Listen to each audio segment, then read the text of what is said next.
Well, good afternoon. I'm Kathy Brennan. I'm a partner with Hudson Cook, and we do a lot of work in the fintech space, and we also have an associated RegTech company, CounselorLibrary.com. And I'm here today with three people who know as much about small business lending as anyone else. So Sharon, you want to kick us off, introduce yourself, tell us a little bit about yourself? Sure. So hi, I'm Sharon Carmelli. I'm GC and Chief Compliance Officer in Bluevine. I've been with Bluevine for 4 years now. Bluevine is an online lending company for small businesses. We've been growing amazingly, and I'm very happy to be here with Comply. Great. Thanks, Sharon. And Donata. Hi, everyone. Thanks for being here. Donata Ramnishta, Senior Vice President for Partner and Lender Strategy at Lendio. Lendio is a marketplace that connects SMB borrowers to sources of capital that meet their business needs. Yeah, go eat. And Noah. Hi, I'm Noah Breslow. Thanks everyone for being here. I'm the CEO and chairman of Walking Undeck. home, getting your steps in for the day, huh? Is leading online small business lender, and we've originated about $11 billion over a decade, and in 3 countries now: the U.S., Canada, and Australia. Excellent. So the theme of this conference is Comply Together. We also have that great Beatles poster on the screen earlier. We're going to talk a little bit about how are partnerships allowing you to scale your business and serve your customers. So Sharon, why don't we kick it off with you? Sure. So we have different kind of partnerships. We have partnerships with banks, with insurance company, with ISO. And in all of these partnerships, I think that the referral that we receive, the customers that comes to us from these partners are basically based on trust. If they trust the original partner, they will trust us. And I think that this is very crucial and allow us to kind of expand and grow rapidly. Yeah, so when you think about Lendio and what we do as an aggregator of financing and a marketplace that connects the borrowers to the appropriate lenders, partnerships is really at the core of what we do, right? So we have partnerships when it comes to the lead acquisition, so the inflow of customers that comes to Lendio.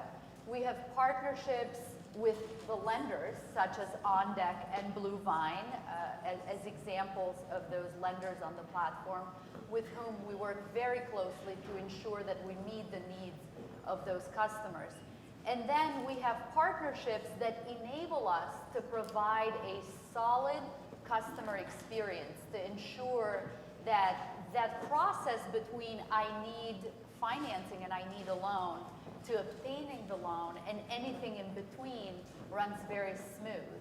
And those partnerships support not only a smooth customer experience, but enable our company to also be diligent around compliance and how we service our customers. So when it comes to our business model, partnerships is really crucial to what we do and how we do it. Yeah, and similarly for Undeck, about 55 to 60% of our loan volume comes from partners, either strategic partners, which are sort of large corporates who have populations of small business owners as their customers, but also smaller kind of ISOs, we call them funding advisors, and actually we have hundreds of very small, what we call merchant referral partners. So when you think about kind of monitoring and managing all those partner relationships, it's sort of a game of scale and a game of quality, and actually you have to do both kind of at the same time. So I think that's where a lot of the challenge comes in. We also have a subsidiary of our business called ODX. And what ODX does is it sells small business lending technology that we've developed over the years to major financial institutions. We have partnerships with 2 of the top 10 banks and some more on the way. And so there's a whole other side of it where we're actually a vendor or a trusted supplier to a financial institution who's actually making loans under their own brand. And so then a lot of the compliance and partnership burden falls on us to meet a bank standard. So we sort of see it from both sides of the equation as both the lender and as a technology vendor to others. Yeah, so you mentioned that there's challenges that arise in connection with these partnerships, and obviously how you manage the challenge will depend on the partner. Can you talk a little bit more about how you manage the challenges that might arise in connection with, for example, an ISO relationship, or you mentioned relationship with insurance companies, Sharon? Sure. So I think that one of the challenges that we face when we work with a strategic partner is to have those efficiencies around review of marketing material, for instance. How do we do it?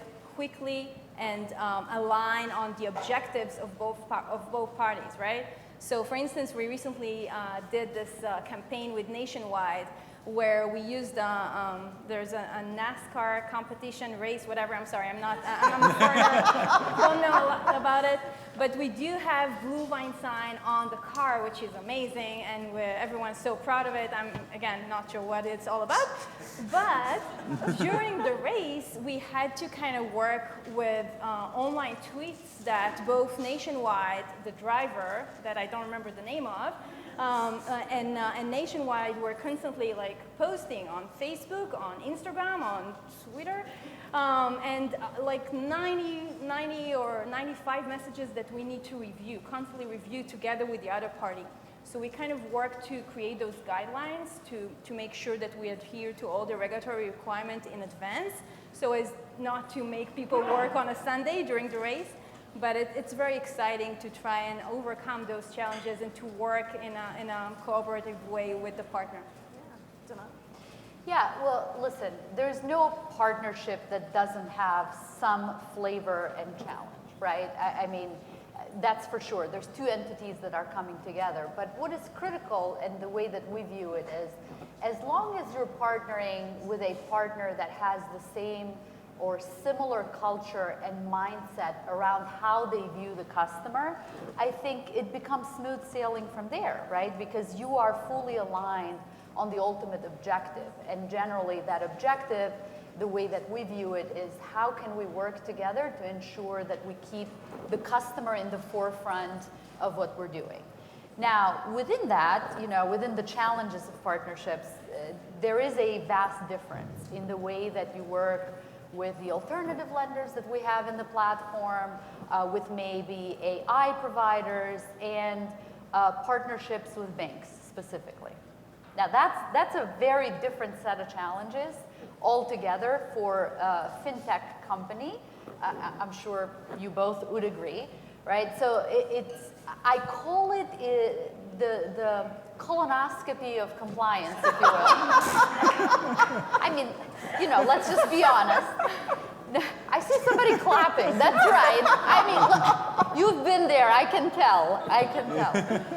But so this is the silver lining, though. The approach is, nonetheless, the heart is in the right place, in that both entities are trying to do the right thing ultimately for the customer.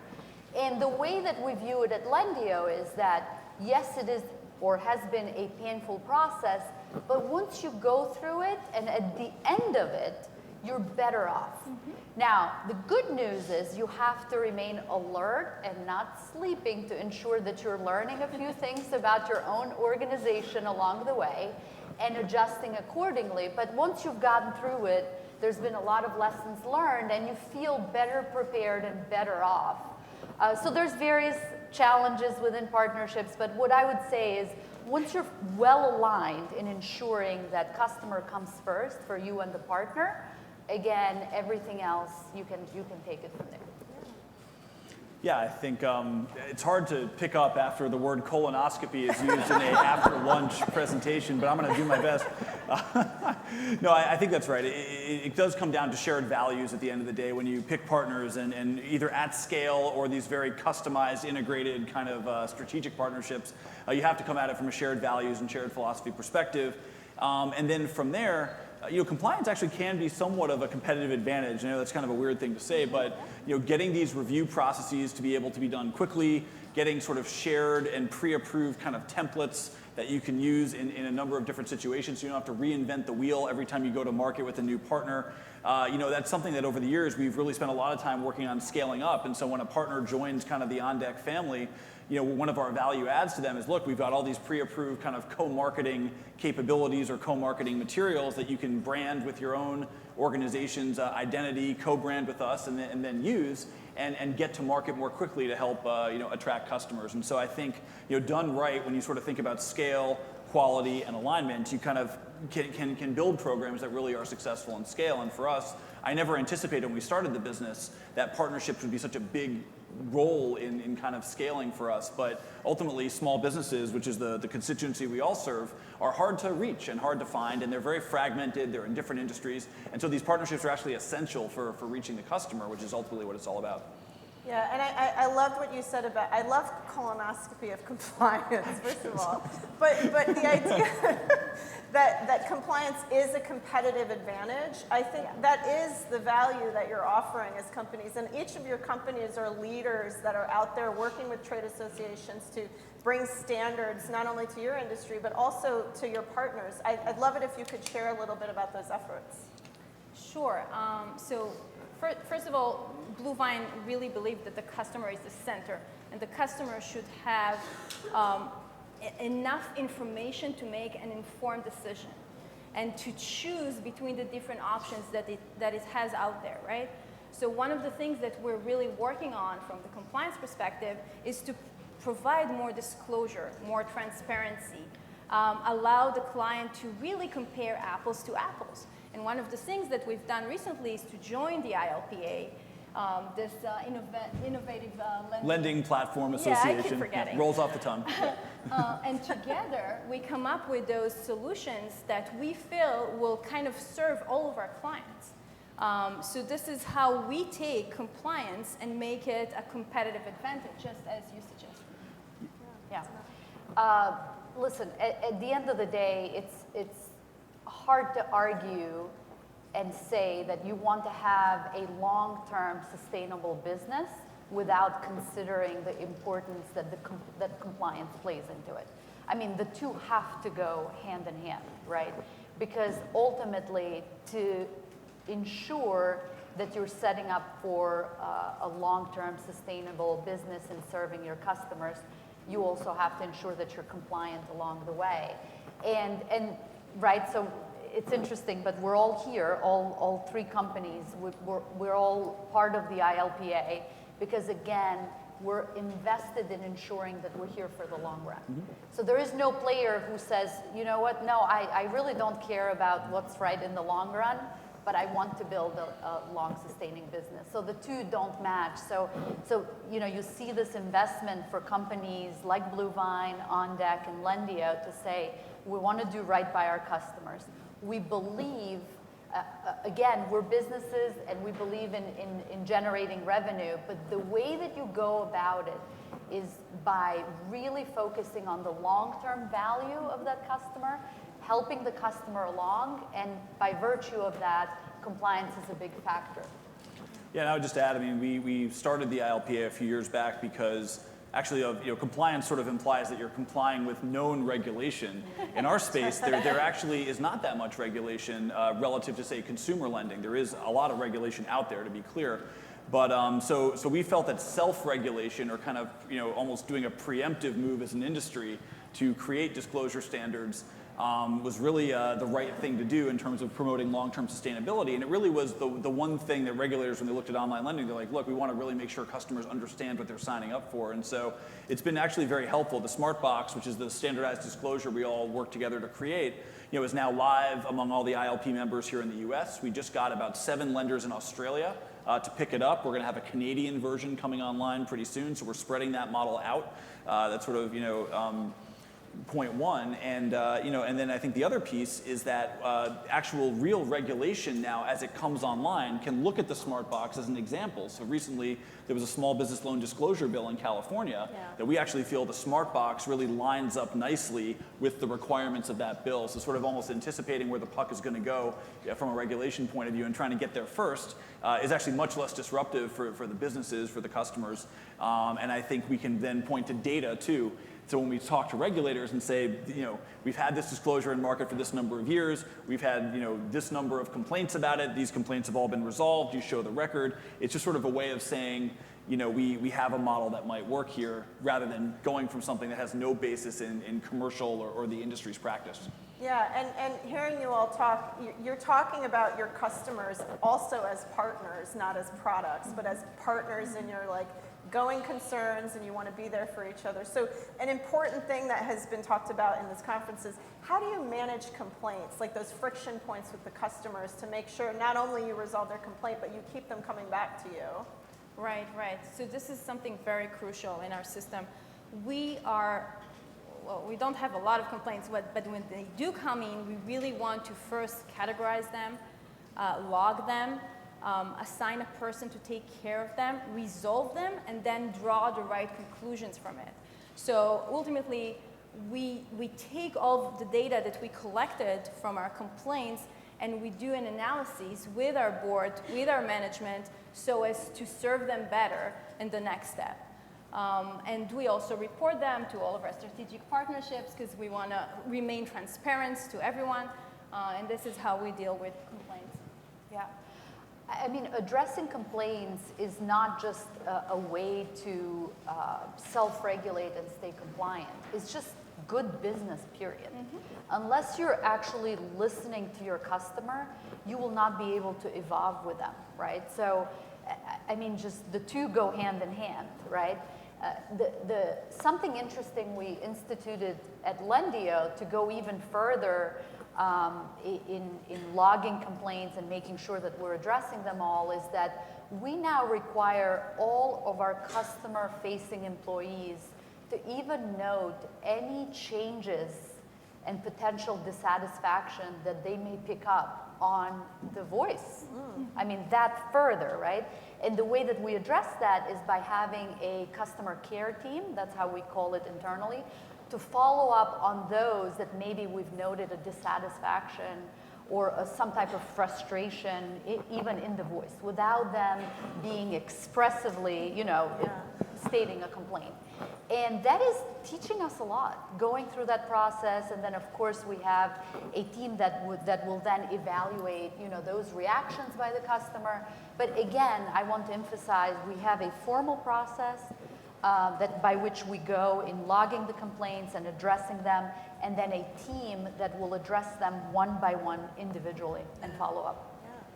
Yeah, I think the only thing I'd add is, by the time a customer's filed a complaint, a series of things have gone wrong in their experience, and the complaints are really the output of something that failed much earlier on. And so you have to keep your eye on the upstream indicators that might lead to a complaint and then work to manage those. And so we, for example, use Net Promoter Score surveys and customer feedback surveys regularly. Every morning, I'm standing on the train platform in the suburbs. I get an email with all of the verbatim responses from customers, and I read it every single day.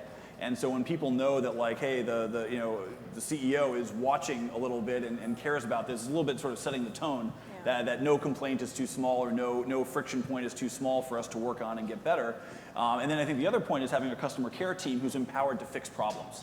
So a lot of times a complaint comes about because someone tried to get a resolution through the normal channels, it was unsuccessful, and it's the customer's really last resort. And so if you empower the customer care team to really fix things, do they have the budget to fix things? Do they have approval authority to fix things? On the spot, one or two calls from the customer, that's sort of what you do to nip these things in the bud. Of course, if it winds up in a complaint, sometimes you can't avoid it. Then you have to log it, respond to it through the professional channels. But I think it's sort of, that's the last output of a process that's failed. Ideally, you catch something much earlier on. Yeah, another partner in this ecosystem of partnerships is regulators, the government. And there might be some businesses that take a more reactive approach to dealing with regulators or the government, and I know ILPA is not of that mindset. Like, you really engage with regulators, government, to say, here's who we are, here's what we're offering to our customers, and here's how we think we can work together. And if you could talk a little bit more about that, specifically in maybe some of the states we talked about earlier today in this conference. Sure, so I'll let you guys maybe speak about the ILPA efforts, but just in general, what Bluevine has decided to do is to implement policies that otherwise would not have applied to us because we're not a financial institution and we're not dealing with consumers. But we decided that we want to be better. So we took those regulations and decided to impose them on ourselves.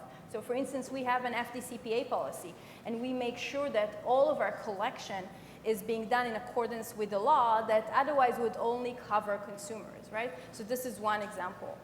You guys want to maybe speak about? Yeah, I mean, it's the same for us, right? So it's this initiative to self-regulate, like Noah mentioned, right?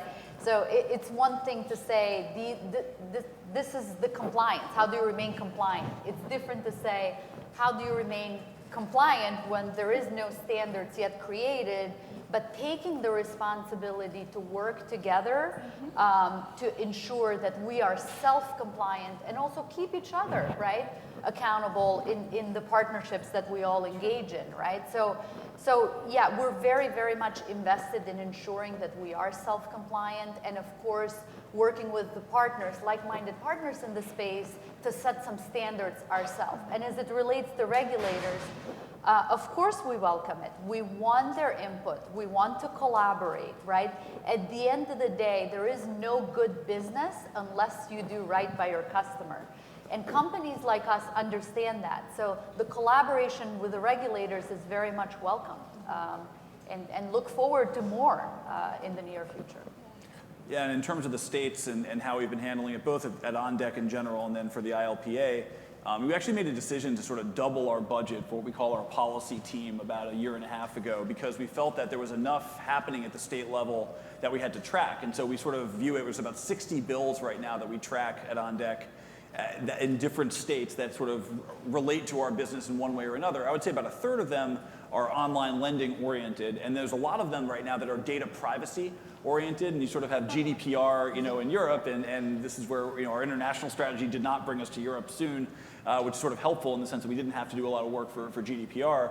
But, there are bills that are sort of getting inspired by some of that type of thinking now happening in different states around the US. And so that could have an interesting effect on our business and how we do marketing and how we collect customer data. So what I would say is it's a very dynamic landscape right now. I think the US is unusual versus, say, Canada or Australia in terms of you do have this fragmentation of the compliance landscape, and companies really have it tougher, I think, here in a lot of ways, because not only do you have to watch the federal government, but you have to keep track of 50 states and all the activity therein. So. Yeah, no, that's absolutely right. And I mean, you're all tech-enabled companies, very, present online.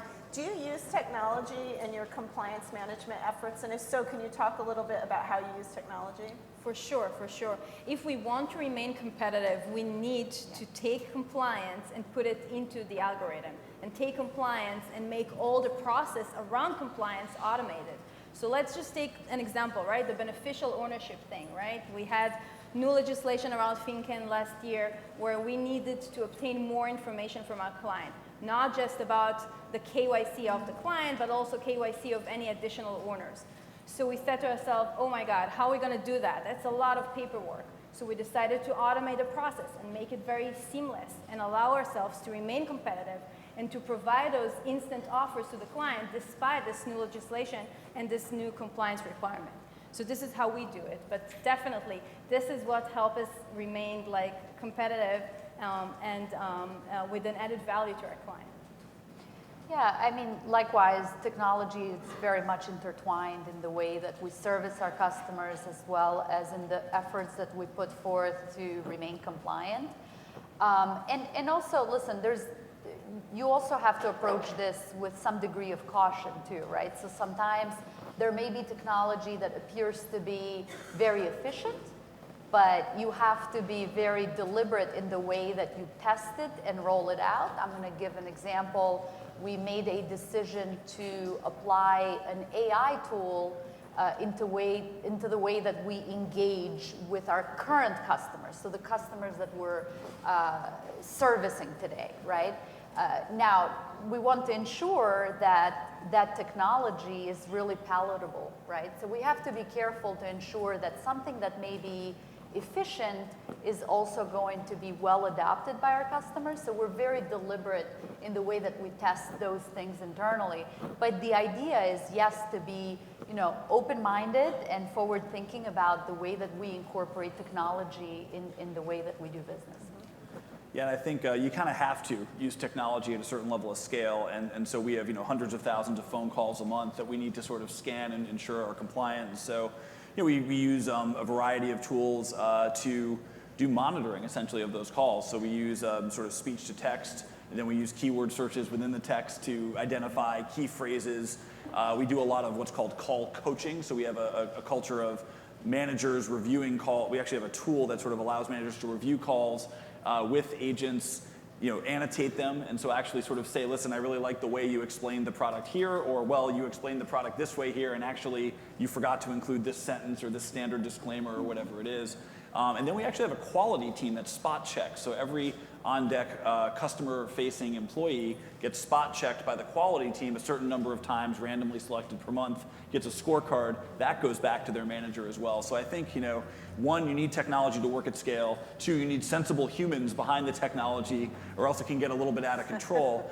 And then three, I do think you actually need a little bit of a check and balance in the organization. So we're now at a scale where we have not only an internal quality team, which is sort of our, we'll call it the second line of defense, but then we have an internal audit team, which is almost the third line of defense. So sometimes we'll pick an area of the business and do an internal audit of that area, and then we find all kinds of things that need to be remediated or what have you. And so, so technology is super important, I think, to get the scale and the efficiency, but you need people on the other side. Yeah, and so we heard mentioned, Donati, you brought up artificial intelligence, and it's 2019, and there are things that we are doing now that, I don't think any of us could have imagined, like when we were kids. Like the fact that you can unlock your phone with your thumb is bizarre, your face is weird, and a little frightening because my phone no longer recognizes me, so I don't know what that means. But what are the next level things that your companies are looking at to not only give yourselves a competitive advantage, but also some of these are good for your customers, like they, for example, deter fraud, and so deter identity theft. So I'd love if you could share like some of like the more visionary things that will probably be very commonplace 5 years from now that your companies might be thinking about. So one of the things that we recently introduced and we're trying to constantly improve is a task manager that basically connects between our customer and our underwriter and provide constant information to the client about where he is in the application process and what is the information that we're still missing and we still need to receive for him before we can make a decision. And I think that this is very helpful for our clients, right? Because if they were to apply for a bank, they would fill up some paperwork and wait. And here they have full visibility into where they are. So this is one example. With respect to the fraud prevention, so we constantly, for instance, monitor IP addresses. We found that there is a strong correlation between the number of IP addresses that a client would use and a potential fraud. So if we see a whole lot of IP addresses from which a client logs in, this is an indication for us that something's wrong and we need to take an extra look. I'm sure that you guys can provide more. Yeah, in terms of the future, it's interesting because I use this example, there I go with my examples, but I used this example just recently, but a lot of the way that we look forward is dictated by listening to the customer and what the market is telling us, right? So if I put myself as a consumer in the world that we live today, let's think about this and take the domino example. Yes, I'm going to use pizza as an example of what we're striving towards. So look at the domino example in that you can order a pizza on the Domino's app and watch it move through the funnel, right? Listen, I mean, I love pizza. I don't care when the cheese goes on top of it as long as there's extra cheese on it. But they tell you it's going in the oven. It's now getting boxed. It's on its way to you. It will be arriving in 15 to 20 minutes, right? So there's this recent need and evolution to consumers and business owners, right, to wanting access to information. And we have to adjust and adapt to it. And again, moving along with the Domino's theme, what is Domino doing recently in local communities? They're filling potholes. They're in the business of filling potholes to ensure that their product is delivered in a seamless manner. Now, of course, that's a message. We all know that. But that is somebody saying, we want to be a good player in that ecosystem. So that's a good example in terms of how we need to learn and adjust to our target market, SMBs, who, mind you, let's be honest, they are not running their business. They are running with and in their business. They're in the thick of it. That is the customer that we service. And that customer, if there's one thing more strapped than access to cash, is time. So we have to address that. We have to address that together by partnering, but really be mindful that there's a need for access to data. There's a need for being good players in the ecosystem of providing that financing to them, right? Filling the potholes by working together. So when we think about looking forward and more tangibly, the way that we think about it is, how can we get to an age that via collaboration, we no longer require necessarily an app to be filled out. Now, disclosures obtained, but not necessarily having them go through the time. How can we create an ecosystem when all of that is done seamless for that SMB customer who, again, is running in their business? Yeah, and I think in the future, I think customers in the era of Amazon are expecting real-time notifications of every step of the process. I think technology has a big role to play there. And you mentioned fraud. That's where we see a lot of the applications for machine learning and scoring. We have a fraud sort of a machine learning algorithm that scores every application that comes to our website, and scores above a certain threshold are shunted to a human, again, analyst team who then does some detailed analysis. And I think that's where we see some of the most interesting applications of sort of big data, alternative data. Some of the best stuff I've seen, and most interesting stuff I would say, is not only IP address, email address, right? Our average customer's been around 8 years. So if they created their email address in the last week, like that's probably not a legitimate application. And so it's sort of verifying the identity of the customer and the legitimacy of their information. But some of the cooler stuff I've seen is actually behavioral. Whereas, let's say a customer uses your online portal in a certain way, they spend a certain amount of time on pages, they use the mouse in a certain way, they click in a certain way. There's actually now signatures that can be derived from those patterns.